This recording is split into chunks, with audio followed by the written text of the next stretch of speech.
Salutations. Brother's a little bit late today. Woo. Hey, y'all know how it goes though, man. So look, we're gonna try to get it right, try to fix it. Get my lighting right too, man. Brother looking extra dark today. That's all right though. All right, y'all. Y'all know what's up. It's always gonna be. And it's about to be. Thanks up.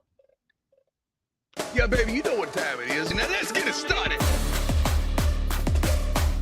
Are you kidding me? Unreal! While our HBCUs are mostly known for academic rigor, community, they also know how to turn up. Does he have it? Yes, he does!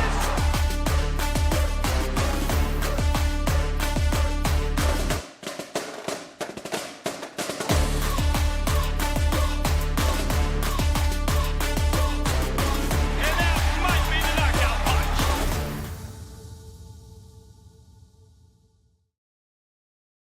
All right, greetings and salutations. Hoping all is well with you. And look, another episode of Fangs up here. Look, man, they done changed some stuff up on me again for Twitter. That's all right. We're gonna get that straight. We're gonna get that straight. But look, today we're gonna talk about a little bit what's going on with this presidential search a little bit. Um, well, not so much the search, but just kind of delve into what they might be looking for, and also on the other side of this, talk about these skill positions. So got some skill coming in and a little experience going out. So yeah, man. So nothing too crazy. Y'all know I don't talk too bad about Larry. Some of y'all be beating him all the time. But I'm fortunately not one of those people. Fortunate for Larry. And now some of y'all, again, y'all be beating up on my president. Um, but for me, I'm not one of them though. So, but look, what's up? Let's see who's in here. Tamara T, see you. Look, man. Uh, I haven't got to the NCAA yet. I've been a responsible adult. So that's gonna be my Christmas present to myself. So we're gonna see what it look like and what it's gonna be. But look, y'all, if you haven't heard, look, the Rattlers OAG Strike Zone. So more folks. All right, SWAC Media Day. Not gonna make it this year. Look, it's right before school. So for us, we go back to work on Wednesday. So you know how that goes. Brother got to get that goo up. But if you haven't already, national championship rings, they're available if you haven't got them. And for the golf team too. So football, golf, got y'all covered. Um, now, if y'all haven't noticed, also the boosters renew. Told y'all got to catch me next month. But look, oh man, let the cat out the bag a little bit. Look, FAMU's got a couple skill positions, and probably, arguably, my personal opinion, didn't mean to knock over anything, tap anything. Look, let's see if I see wipe that off a little bit. No, it helps out a little bit. Um, but FAMU may have the best skill positions in the SWAC. In certain positions, are deeper than others, especially the receiver room. So, what's up, Tara T? Oh, look, Tara T. She joined the boosters today. Look, yes, support the team behind the team. I'll show y'all some more of what the boosters doing later this week. Uh, Cooling chamber, other things like that. But FAMU has arguably the deepest skill positions out there. So starting with who I would say is leader of the squad, Kelvin Dean. And when I say that, I'm not trying to say that to be like funny or facetious. I say that and I mean it. I really believe Kelvin Dean is probably the emotional leader of the team. We saw this during the presidential search and some of those things that led to that. We also saw where, Celebration Bowl, he kind of popped out a little bit.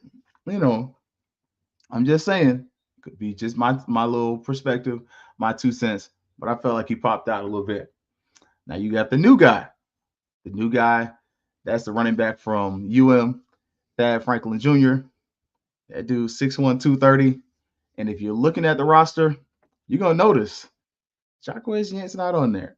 I was kind of looking for him, trying to see where he's at.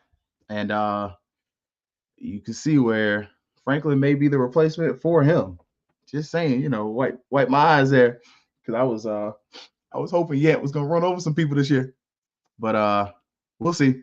And then the guy, I call him sneaky good, Levante Bo Somerset. Honestly, I got him as like a Kelvin Dean 2.0. And you can kind of see, and I'm not saying that, to kind of be funny. You can see where when you listen to Kelvin Dean talk about some of his experiences this year, he's mentioned that, hey, Bo is kind of like me. And you start looking at the size, height, weight, speed, very similar, very measurable. So I'm looking for those two to kind of be a nice little spell back. I want to see is Bo gonna come in as the third down back, but I'm looking at this running back core, and I see four deep. I missed Rashawn Quinn, 5'8", 210, like a little bowling ball there. So I want to see how that's gonna look. Will FAMU's running game be able to hold up, and can they stay healthy? That's gonna be the real question. I think when you get to the tight ends, you're gonna kind of get the answer to that because we got a million tight ends. Like I'm just saying, like we ain't gonna break them down quite as much as receivers because you kind of know who they is. Now with the receivers, you might not know who they are. It's okay. I don't blame you. But I got my guy. I'm asking Jamari Gasset. It's your turn? Question mark? Because he came in last year and he had some flashes. Well, look, I'll say it like this. You go look at the roster. He ain't on there. I'll leave it that. That's, it seems like a casualty of some things, but it is what it is, man. But I'm just wondering, Jamari Gasset, 5'10", 170, gives you a little bit of K-Dot vibes, maybe even gives you a little bit of, Xavier vibes if you want to go that far, go that deep into the kitty.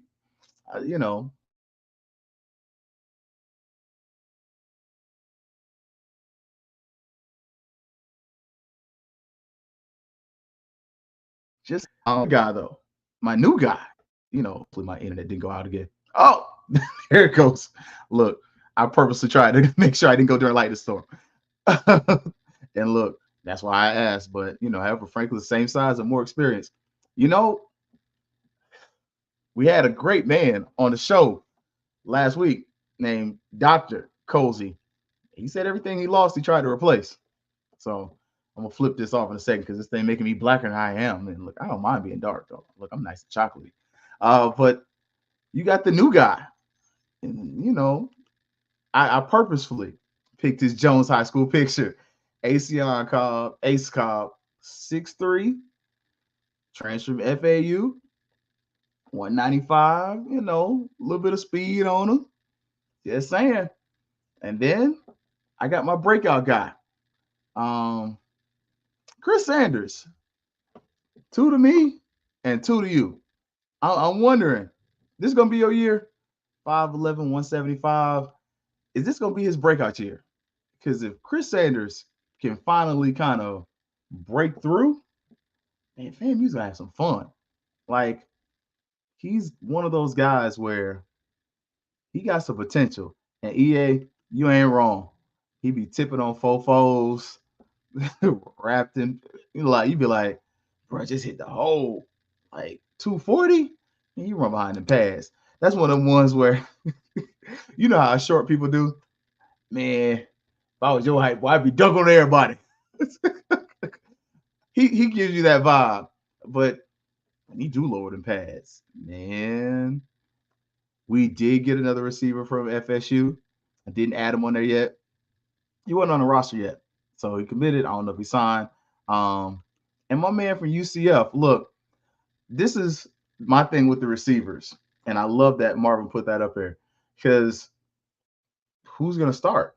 I really, personally, I think you should talk to Gerald Thomas from Tallahassee Democrat, and he'll definitely give you a better answer than me, just because he been out there, writing about it. But you literally go like 6, 7 deep. The only thing about receiver this year, not really tall, but we had that same thing last year. And when asked about it last year, then Coach Willie Simmons said, "Hey, I'm gonna use these tight ends." And I think you're gonna see something similar. I do look for Asion to be in the mix, 6'3". You're gonna be a target. Look for Ja'Cory Jordan too, though. That's another guy where it's kind of like he's tall, 6'4", 195, really good athlete. It's not that hard to run a nine route. Like you can run the 9 route, go deep, go to the corner of the end zone, throw him a jump ball, let him compete for it. I think that's one of the things you're gonna get a little bit from this receiving core. But I'm also, when I'm looking at our receiving core and I'm seeing 5'9", 5'8", 5'10s, especially with Gasset, man, that's a guy I want to see in motion. And I didn't ask Coach Coles this question just because I don't know if he would have told me the answer. They could have gave me the one of those, well, you just got to come to the game and seize, which I appreciate that. And you're right, Ja'Cory, 6'4", man, big dude. But I want to see, how much are we going to see receivers in motion? That's going to be a question that I'm going to ask a lot, because one of the things, and I think if you really want to study this and kind of see it broken down, go watch the Miami Dolphins. I'm not a Dolphin fan. I'm not even gonna lie to you. It's the Cowboys and the Bucks for me. I like the Dolphins. I like the Jags. I'm from Florida, so if you're from Florida, we're cliquish. Like hey, you're from Florida, I rock with you. But if you look at the Dolphins offense, one of the things that they've done, they put their fastest player in motion, and that's the cheetah. Like that brother stays in motion. He don't just stay having babies. He stay in motion. Okay, sorry. He caught a stray bullet. My bad. Folks be catching strays around here. Y'all saw Josh caught a stray from the Blog Nation article. But yeah, like I think one of the things that would be different, it would be interesting to see this year. I think we saw a little bit last year with Marcus Riley, was having Riley go in motion. And once you put a receiver in motion, it does a few things for the offense. First, it simplifies the reads for your quarterback. And especially when you're considering the quarterback combination you have, especially when you got a QB1. Hey, one of your questions is, all right, bro, you can get through these reads quick. Well, okay. But what motion does is it helps the quarterback decipher, are they running man or are they running zone? I mean, y'all know the new NCAA 25 came out today. Some of y'all over there literally sending this dude in motion and that dude in motion to see what defense they're running. Like, because if he follows him, it's man to man. If he does one of these and passes them off, it's zone. Now, you have mixed coverages and things like that, which if you really want to kind of look at some of those, a good one, it's like X's and O's, I believe it is. Man, they break down defense in a really cool way that I definitely enjoy, just as a sports nerd. But I think that's one of the things you're going to be able to do when you start looking at Quan Lee, the receiver from UCF, 5'11", 175. Not short, not tall, right there in the middle. But some of this is, can we get the ball to them in space? Like, and then the other question, look right here, who we willing to block? Everybody fast. Can we catch in traffic to help your QB? That's the other thing. But I think offensive line wise, I'm good. Like, I'll be honest, our offensive line is pretty deep. Now, I hadn't heard about Cardell, so I'm like, y'all, you coming back, bro? Like, I'm just, inquiring minds want to know, like, is he coming back? Is he not? Is he staying? Is he going? I don't know. But even with that, I think FAMU's offensive line is solid. And I think it's strong enough and big enough to give your quarterback time to get rid of the ball. Now, part of that's also going to come down to play calling. When we're starting to see, it ain't NCAA football. You can't run 4 verts all the time. It's like We all know this. So with that though, what happens with your Brock Hickmans, Jalen Howard, Robert Lockhart? Like 5'7", 165, you fast. All right, I'm sorry. You that height, you're not slow. So some of this is going to be predicated on how quickly we can get the ball into our players' hands. But then also the other part, hey, it's the old receiver adage. Can you get off the line? Because if you can't get off the line of scrimmage, you can't help me. Like, and look, he's at a G5. I hadn't seen it, but if it is, I wish the brother well, man. Y'all know me. I don't be hating on people leaving. I get it. Look, you go for what's gonna work for you. Do what's best at your address. Now with the tight ends, I think the tight ends are the big enigma for this team. And look, I like what Will's saying. If the QB can execute, I think Coach Henry gets in his bag.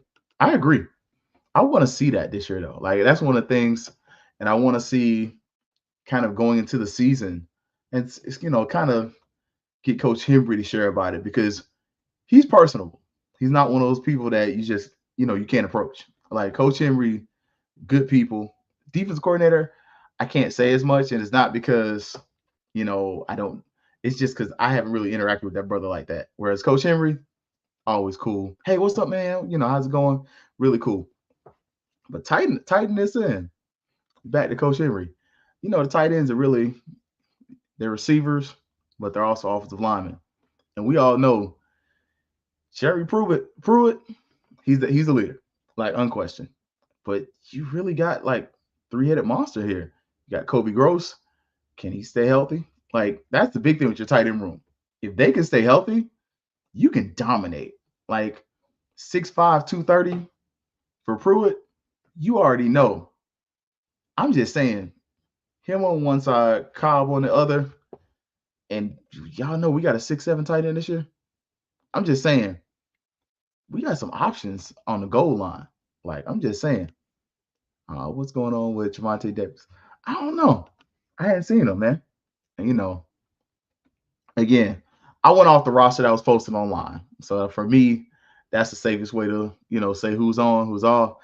Some of the folks may be coming during the summer.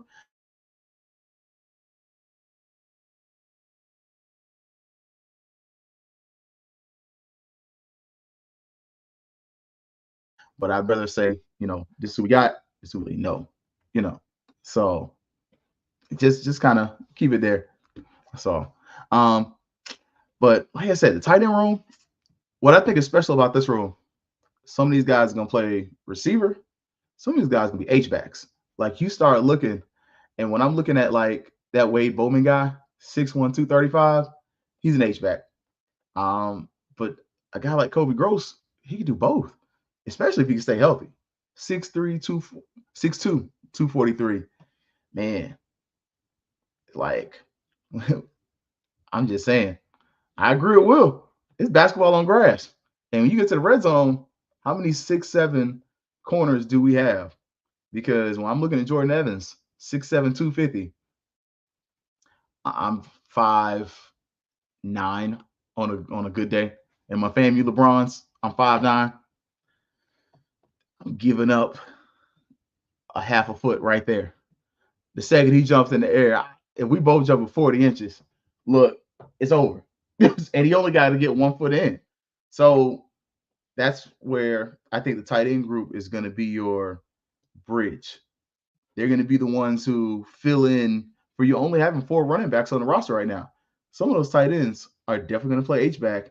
And if you're scheming this in a certain kind of way, and I don't want to be like, you scheming it right, but if you're scheming this a certain kind of way, then you can get them involved. You can have some jumbo packages where these guys are playing fullback. I mean, Andrew Ritter, thought he was supposed to come as a linebacker, but 6 foot 210. But Wade Bowman, Carter Johnson, 6'3", 245, 6'1", 235. You can't tell me you can't line them up at H-back and almost run a freaking win team. Like you get one of them and get your boy from UM, Thad Franklin, as a running back. I mean, Is it old school? Is it bruise 'em up football? Absolutely. But at the same point, is it something that is an additional thing that you can put on film, especially for, I mean, I don't know who you playing this year. I mean, you ain't got no West Floridas, but you got Valley on the roster. But for a game like that, or one of those games that just gets out of hand, I mean, you can put some of that on film just to have a team have to watch it and see like you're really versatile. I think when it comes to those positions, those are the ones that I really think are going to separate FAMU from the rest. If you ask him who's starting running back, I got Kelvin Dean. I still say he's a leader, and I said that for a reason. Now, I do think you spell him out, though. I think him and Thad Franklin are really going to be a thunder and lightning type vibe. And I could easily see Bo Somerset coming in as your third down back. But if you're asking me, so going back, starting quarterback, I got Junior Muratovic, not Muradovic. Muratovic. I got him as QB1. I got Kelvin Dean as running back 1, but I think he splits time. I think gone are the days where you just run a running back into the ground. And what you got here, EA? The only way the tight end could be effective is if you have a quarterback that can threaten downfield. I agree, but you got tight ends that can stretch the field. That's something else. Look, and pitch and catch those tight ends, can moss anyone in the red zone. I'm saying, I think, and I agree with you, EA. I love your point that if you can stretch the field, it's beneficial. I think that's where somebody like Gasset comes in. I think Gasset is one of your deep threats, but I wouldn't sleep on Acion Cobb. This is just me.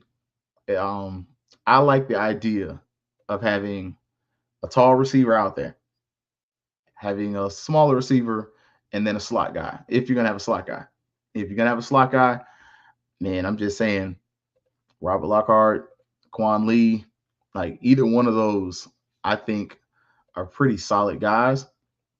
But honestly, I wouldn't sleep on Gasset being that guy because I think one of the things you get with a guy in the slot, as I mentioned, is motion. Most times, it's very rare. That you move your number 1 or 2 receiver and just have them moving all across the field.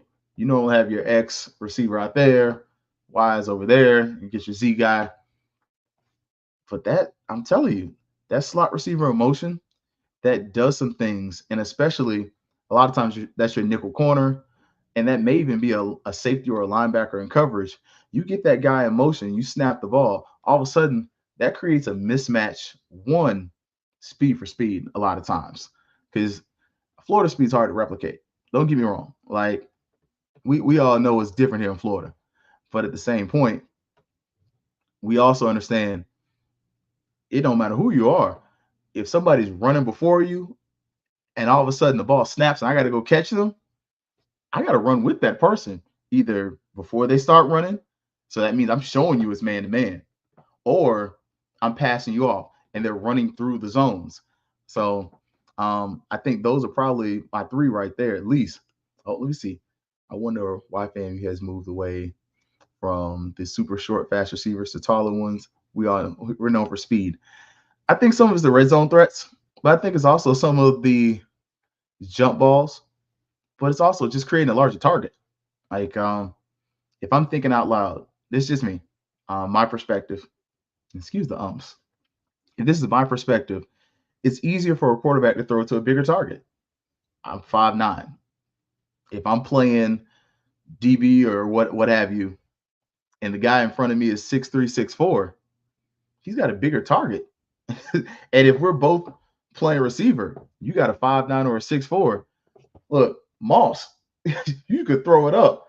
I got to jump. He might not have to jump. He could throw a hand up there with wingspan. So I think part of the reason why you transition to having some of the larger receivers is so that you can stretch the field a little bit better, so that when you do overthrow the receiver, it's not a 5'9" guy that's just getting overthrown. It's a 6'3", 6'4" guy where, man, that overthrow that just missed my fingertips, that's in his basket and he's catching it.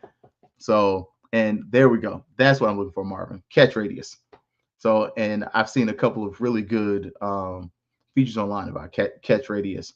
So I think that's where you really went out there and you build that up as far as just supporting your receivers and your quarterbacks. Because when you have a receiver with a bigger catch radius, it's easier to make quarterback look good. I mean, we saw what Randy Moss was. I mean, Dante Culpepper, Randall Cunningham. Not that they weren't good quarterbacks, but everybody looked better with the Moss. I mean, and we even saw some of this last year when you started looking at some of the different receivers and you saw where, hey, if we got the ball to Marcus Riley and speed, it was something else. Whereas we saw some of the other receivers like Nicholas Dixon. Dixon moves from tight end to receiver, and he's a serviceable receiver. Like Nicholas Dixon was not a bad receiver. He didn't have breakout speed. Like he wasn't running no 4.3s, but at the same point, what he did possess was a decent catch radius, gave you a nice target, and he had decent hands. And so that's where I think that's part of where the switch comes from. But now at tight end, who's my starter? It's Jeremy Pruitt. Like I'm just gonna say it like that. Like I think it's Pruitt, followed by Gross. With I think Evans is behind that. Like that's what I'm saying. That was why Willie ran a lot of hitches, receiver screens because of short receivers. I agree. What's up, Mary? What's up, Mary 305? And this is true. But I think, and I love EA's point, one of the problems with those screens, though, man, how often did they almost get jumped? Not did they get jumped, but one of the problems with a screen or a hitch route, man, if the guy in front doesn't kind of block, because you're not supposed to block, but kind of block, that corner gets in front of the ball. Nobody's catching. Like that corner jumps the route. That corner is running at full speed. Literally, the same thing as when you send a guy in motion. That's what happens when a corner jumps that route. And all of a sudden, the offense just standing there looking at him like, we're not chasing him. We're about to get the ball right back. I think that's one of the issues there.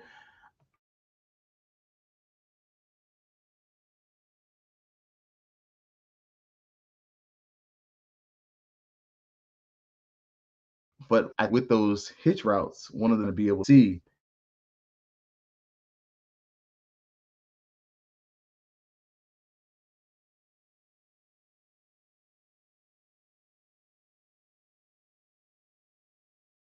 see though. It's going to be interesting to see. I'm pretty excited about it as far as for the team now, and hopefully your internet's not doing my internet's doing them on the thing I'm monitoring here. And look, it's Pick Six Celebration Bowl. Yeah. Now, other piece, as y'all may or may not have seen, Dr. Robinson announced that he is leaving. So, and look, Howard, that DB, they really could have. Well, we didn't play our best game that day. That day.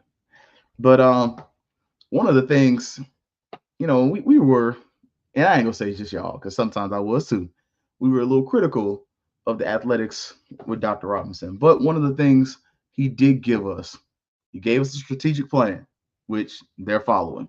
Even with all this housing situations or whatever you want to call it, there's a plan, which we didn't have before. Like, how many years did you really go as a campus without any new buildings or anything? I mean, quite a while. So you got that. The other things, Larry Robinson was a killer with the research dollars.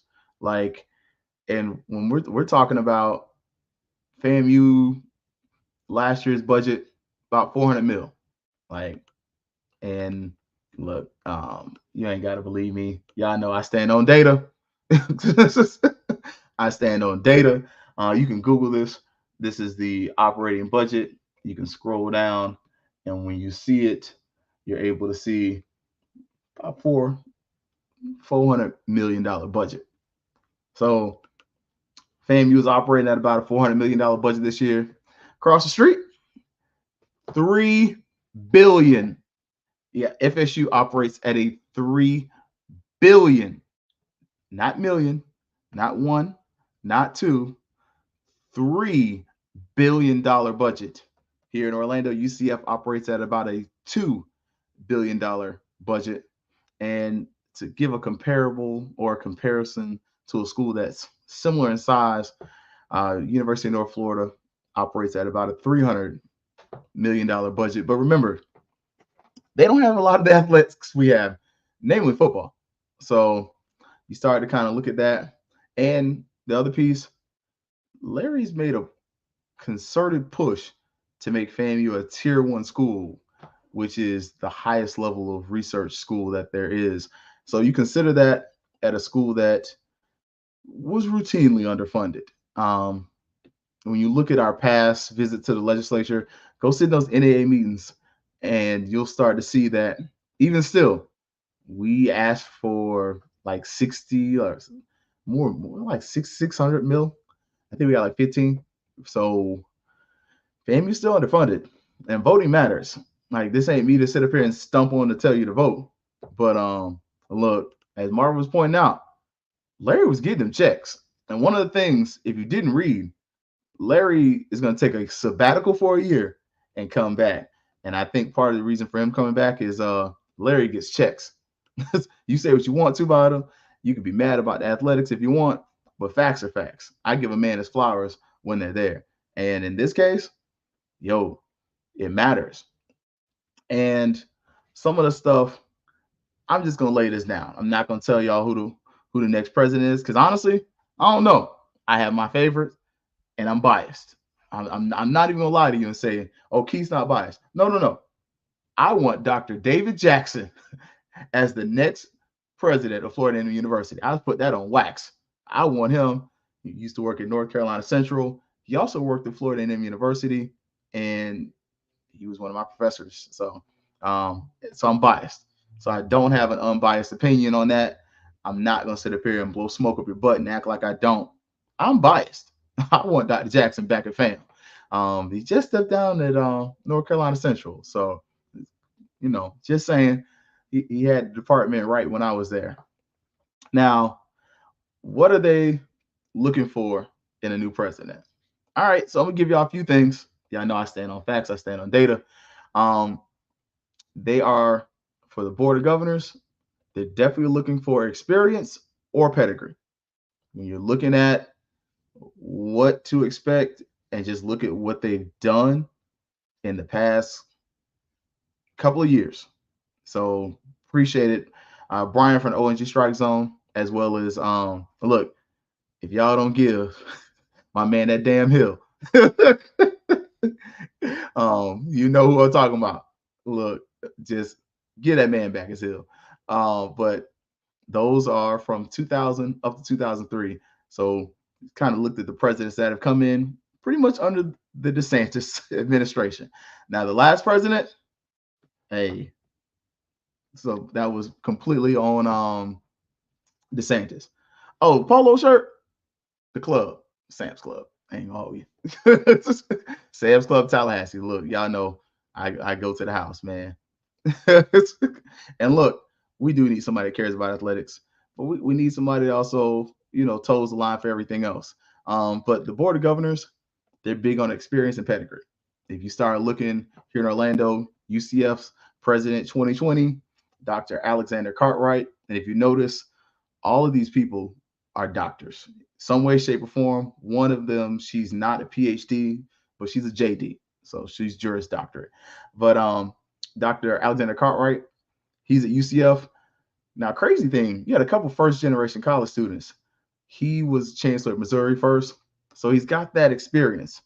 Now, he also came in after some scandal.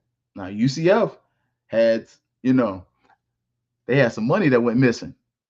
Misappropriation of funds is the word they use. Now, y'all kinfolk like to be, hey, they be stealing our money. You know how y'all is. Yeah, I don't give to them because they be stealing. You don't say that about UCF. Yeah. He got caught. Wasn't no, the street committee told me they were stealing. No, The man got caught. And they got rid of that president and they brought in this one. And ever since, he's been solid. But again, in all of that board of governors conversation from a couple weeks ago, UCF's numbers went down a bit. Now, this is part of where y'all need to keep your eyes on the law school, because I did see that article. Look, I be reading, I be in the streets a little bit. One of the things y'all need to watch out for this law school, you know where it's at, right? I'm just saying, if you've never been, the law school is about 3 blocks from the Amway Center, about 2-3 blocks from UCF's downtown campus, maybe further than that. You do realize FAMU is the reason UCF doesn't have a law school in Orlando. There is only one public law school in Orlando, and that belongs to FAMU. Now, this is reckless, irresponsible, pure speculation. But you don't think UCF wants that program? Furthermore, this is what I speculate. Hey, they can't get them numbers up. Hey, you can at least do like Florida State do. I mean, they share an engineering school with Florida State. They can share a law school with UCF. You don't think that's coming? You don't think that might be the move? I'm just saying, that's reckless, irresponsible speculation. But I'm just saying, from my perspective, what I would do, like, I'm sorry. I'm like, y'all, I'm going to treat it like a girl. Hey, bro, you don't know what you're doing. Go on, pass over to me. I take care of them. That's what I'm seeing. I just peep game. Like, and look, Daryl Parks, oh, you know what? Is he a Democrat? Let me stop. Now at FSU, Dr. Richard McCullough, he came in after Thrasher. Y'all remember, them kids did not want Thrasher, largely because he was a Republican from Jacksonville. So if you're not familiar with FSU's culture, FSU is liberal as hell. Like, it's a very liberal school. It's like very free. So you come in with those kind of politics at that kind of institution, it wasn't a good fit for what it wasn't supposed to be. He worked out though, but the current guy they got, look, he's a vice provost at Harvard, worked at Carnegie Mellon, noted businessman, and he's the first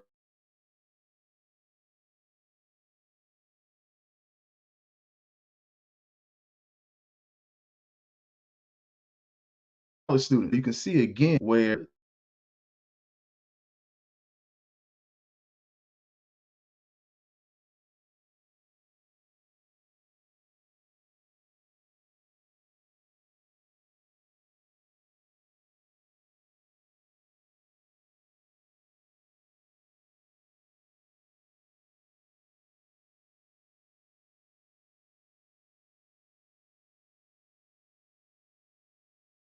just coming off the street.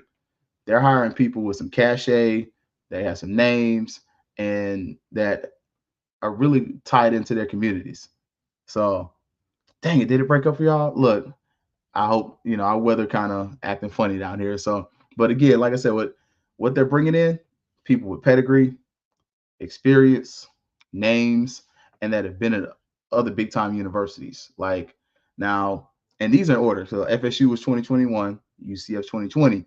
Now South Florida, that lady's just straight up UCF, real law, JD. So she's a lawyer. That lady's super connected. She's connected to a lot of things in Tampa. She was the interim president too. So you're gonna start to see where a couple times we kind of get that Larry treatment from these last couple ones, except for the UF dude. UF, that was some stuff. But she's just connected. Like, and she has ties to community and she can bring money in. And she stables the ship. I mean, USF's our only like system school. So if you're not familiar, USF is a system. It's not just like, oh, well, we're the South Florida. Nah, they got the Tampa campus, St. Pete campus, and it's a whole system. She said, steady the ship, keep it going. Like, don't mess it up. Now, FIU, that's another one. They went with somebody who could bring in money, but experience with the school. Another guy, interim president, but he's another one. He came in after a scandal. Like, so you're starting to see where, as much as we're talking about FAMU and these other schools, well, FAMU, y'all know other schools have problems too. I mean, with FIU, it was like it might have been a sexual harassment situation. I'll let you do the internet research. It was, um, but they brought in somebody that was safe. Like, yo, bring somebody safe, kind of boring, right the ship, keep it tight. We're good. Now, UF, this is where a lot of y'all and me start waving the red flags. Like, sir, what you doing? Cause look, who's gonna get some athletic director some cash and a growth plan?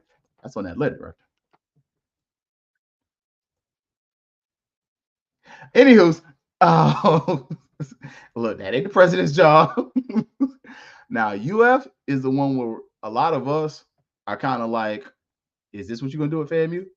Because granted, Dr. Ben Sasse, Sace, his name is Sasse. Look, y'all ain't gonna get me on here calling that man sassy.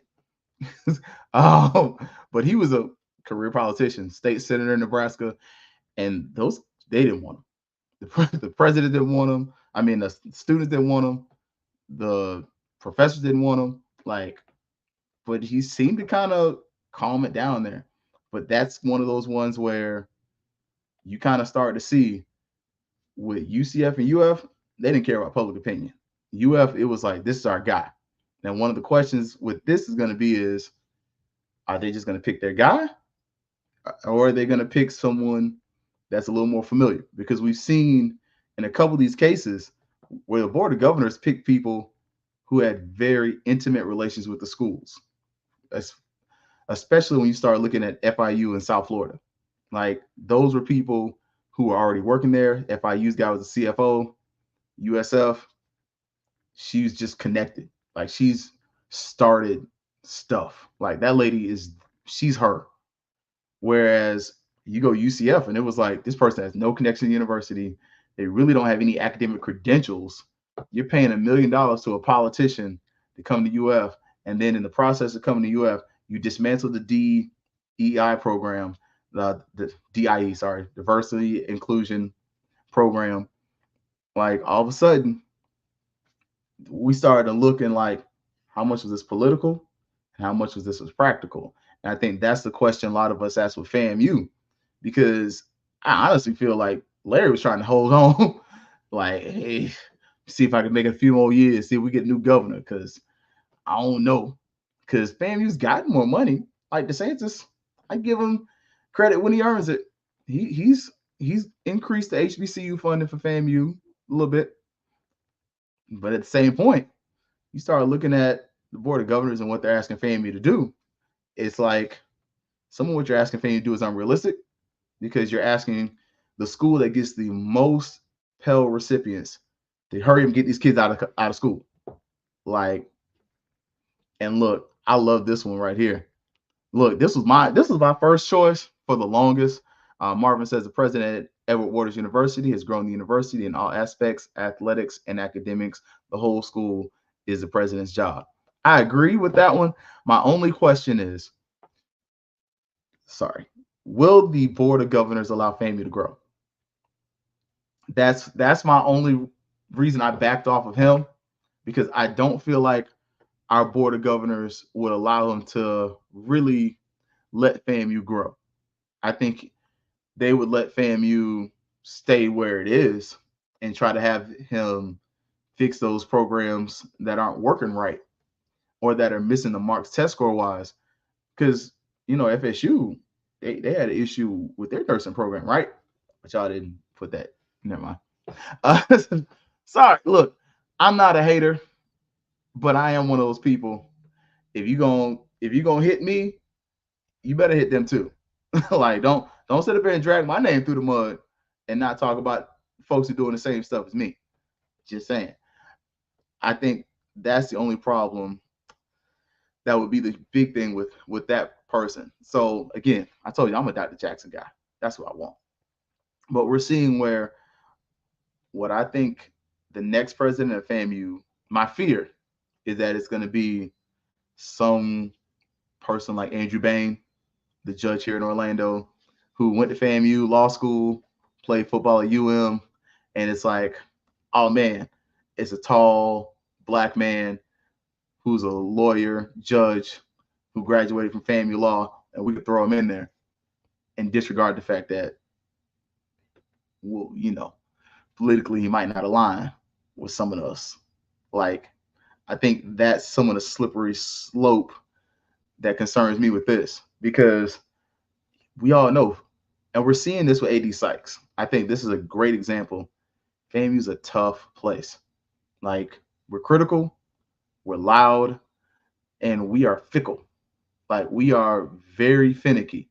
Like, some of y'all love Amira Mangum, some of y'all hate her. And you can literally go in the same room and talk about that same person and get completely different responses about her, because some of y'all did like her personality, some of y'all thought she was really efficient. Like, I'm just saying, look, now with the pharmacy, I ain't gonna lie to you. I think pharmacy is the one where you under maybe the most attack, because FSU and their president has been growing. I don't know if y'all noticed, they just signed a partnership with TMH. So they are pretty much moving to the point where their FSU medical school is actually going to be like something. Like, UF medical is a thing.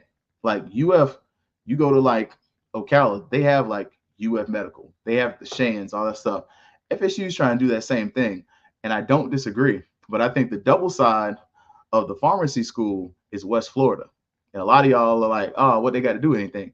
Well, we have a pharmacy campus in Crestview. And I don't know how many of y'all have been to Crestview. That's like an hour and some change to Tallahassee. About the same distance from West Florida. So you don't think that they're not over there looking when they're getting well funded. They're getting good support from the community. You have a military base right there. So you got folks who you can easily put into this program. Like, I think when we started looking at the programs that got dinged, they're all under attack. It's just who wants them. Like, because I agree, FSU wants that pharmacy school, but I think West Florida wants it too, because all of a sudden you get to split it between those two things. And look, we're still trying to get that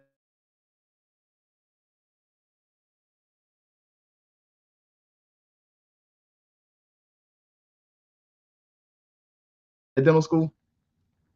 I doubt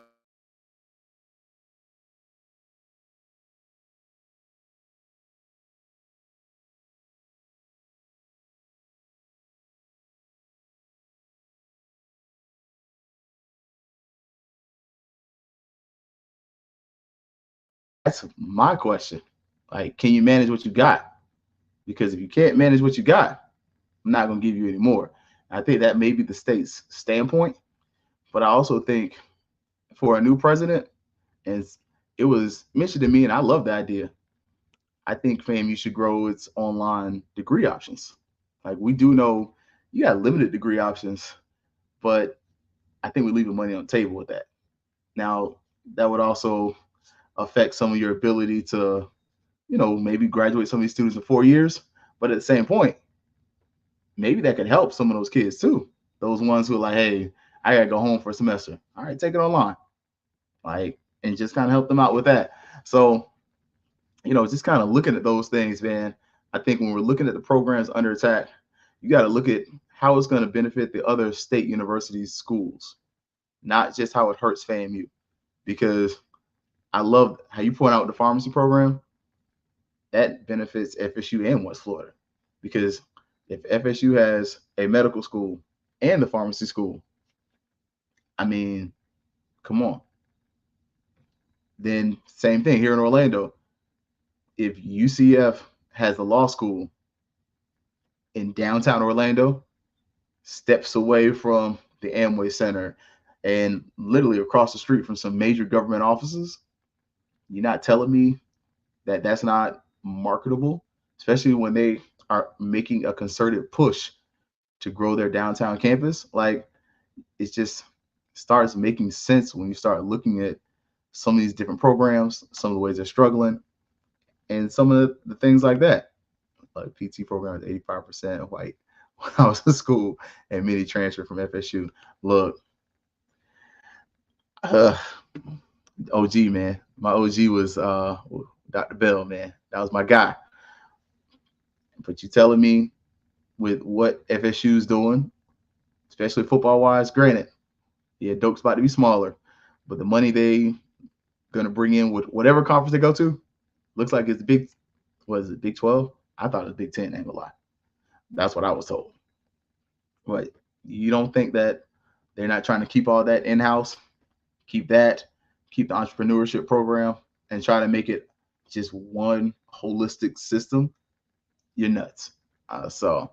But look, y'all, Monday edition, kind of went over athletics a little bit, but also talked about our president search, man. So look, Thursday, we're gonna start looking at the defense. Like, I'm excited for the defense. Hopefully the weather cooperates a little better.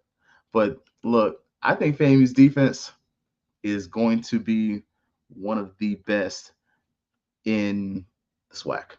We were up there. It was FAMU and Alabama State, and you got a huge acquisition when you got one of their coaches to come over. I think it's going to be some fun. And look, we're going to see. Look, so Thursday, I'll see y'all, and we'll probably do another Monday night show. My Sunday is getting eaten up by something for the next week. So we may do another little Monday night special. Hopefully the weather cooperates a little bit better. All right, y'all. Look, like, share, subscribe.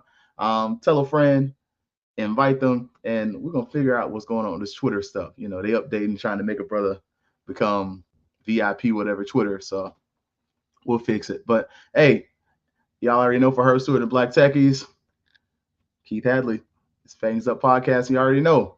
It's always going to be Fangs Up. Yeah, baby, you know what time it is. Now let's get it started. Are you kidding me? Unreal! While our HBCUs are mostly known for academic rigor, community, they also know how to turn up. Does he have it?